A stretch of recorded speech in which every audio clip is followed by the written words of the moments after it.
అత్యాధునిక టెక్నాలజీతో నడుము మరియు వెన్నునొప్పికి treatment Tejas spine care Somajiguda Sainikpuri Gachibowli.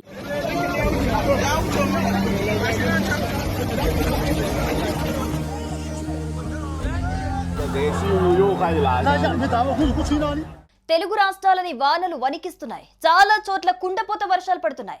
ఎగువన కురుస్తున్న వర్షాలకు ప్రాజెక్టులు నిండుతున్నాయి. నిజానికి ఏపీకి పెను ముప్పు తప్పింది. అనుకోకుండా వాయుగుండం బంగ్లాదేశ్ వైపు వెళ్లిపోయింది. అక్కడ తీరం దాటింది. అందువల్ల దాని ప్రభావం అస్సాంపై బాగా పడింది. కొన్ని రోజులుగా అక్కడ భారీ వర్షాలు కురవగా వాయుగుండంతో ఏకంగా వరదలే వచ్చేశాయి. నిజానికి ఈ వర్షం ఆంధ్రప్రదేశ్ లో కురిసేదే. వారం కిందట ఏపీ పక్కనే ఆవర్తనం ఏర్పడి అల్పపీడనంగా మారి దాదాపు వారం పాటు అక్కడే తిరిగింది. అది కోస్తాంధ్రలో తీరం దాటుతుందని మొదట అంచనాలు వచ్చాయి. ఆ తర్వాత అది భువనేశ్వర్ వైపు వెళ్ళింది. అందువల్ల ఒడిశాలో తీరం దాటుతుంది అనుకున్నారు. కానీ అది బంగ్లాదేశ్ వైపు వెళ్ళింది. ఆ వాయుగుండం ఒడిశాలో తీరం దాటినా ఏపీలో భారీ వర్షాలు కురిసేవే. ముఖ్యంగా ఉత్తరాంధ్రలో వరదలు వచ్చేవి. ఆ పరిస్థితి నుంచి ఏపీ తప్పించుకోగా అస్సాం బలైపోయింది.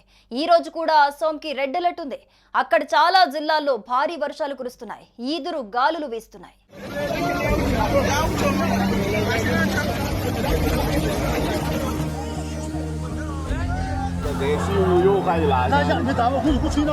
ఇక ఇదిలా ఉంటే ఆఫ్రికా దేశం నైజీరియాలో వరద బీభత్సానికి 115 మంది ప్రాణాలు కోల్పోయారు. ఎడతెరిపి లేకుండా కుండపోత వర్షాలు కురవటంతో సెంట్రల్ నైజీరియాలోని మోక్వా పట్టణాన్ని వరదలు ముంచెత్తాయి.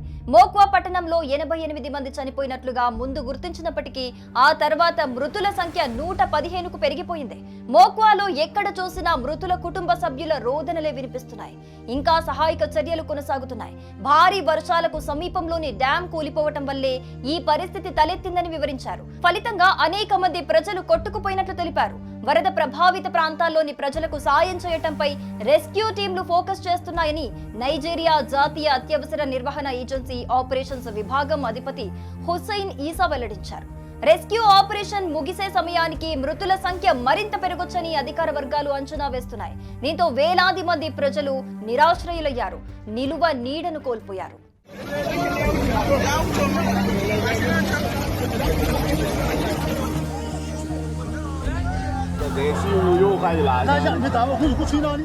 ఐఎఫ్ఆర్సీ ప్రకారం తాజా వరదల కారణంగా నైజీరియాలో దాదాపు 1500 మంది తీవ్రంగా ప్రభావితమయ్యారు.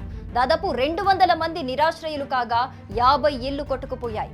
పొలాలు, కీలక మౌలిక సదుపాయాలు దెబ్బతిన్నాయి. రాబోయే 48 గంటల్లో నైజీరియాలోని మధ్య, దక్షిణ ప్రాంతాల్లో భారీ వర్షాలు కురిసే అవకాశం ఉంది.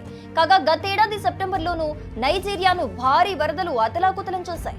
అప్పట్లో భారీ వర్షాలకు ఈశాన్య నైజీరియా ప్రాంతంలోని మైదుగురిలో ఒక డ్యాం దెబ్బతింది. ఫలితంగా వరదలు సంభవించి దాదాపు 30 మంది చనిపోగా లక్షలాది మంది నిరాశ్రయులయ్యారు. ఇక తెలుగు రాష్ట్రాల్లో నైరుతి రుతుపవనాల కారణంగా ఇప్పటికే విస్తారంగా వర్షాలు కురుస్తున్నాయి. దీంతో పాటు వాయుగుండం ప్రభావం కూడా కనిపిస్తోంది. ఈ క్రమంలో వాతావరణ శాఖ కీలక ప్రకటన జారీ చేసింది. తెలంగాణ, ఆంధ్రప్రదేశ్ లో నైరుతి రుతుపవనాలు విస్తరిస్తున్నాయని తెలిపింది. జూరాల ప్రాజెక్టుకు క్యాచ్మెంట్ ఏరియా నుంచి వరద ఉధృతి కొనసాగుతోంది. జూరాల ప్రాజెక్టు ఇన్ఫ్లో 60,000 క్యూసెక్కులు ప్రాజెక్టుకు వచ్చి చేరుతూ ఉండగా 5 గేట్లెత్తి 38,824 క్యూసెక్కుల నీటిని శ్రీశైలానికి విడుదల చేశారు. జూరాల ప్రాజెక్టు పూర్తి స్థాయి నీటి మట్టం 318.516 మీటర్లుగా ఉంది. జూరాల ప్రాజెక్టు ప్రస్తుత నీటి మట్టం 317.470 మీటర్లు. పూర్తి నీటి నిల్వ 9.65 టీఎంసీలు. జూరాల జలాశయంలో ప్రస్తుత నీటి నిల్వ 7.627 టీఎంసీలు. నెట్టింపాడు లిఫ్ట్ ఇరిగేషన్ కింద 15,000 క్యూసెక్కులు విడుదల చేశారు.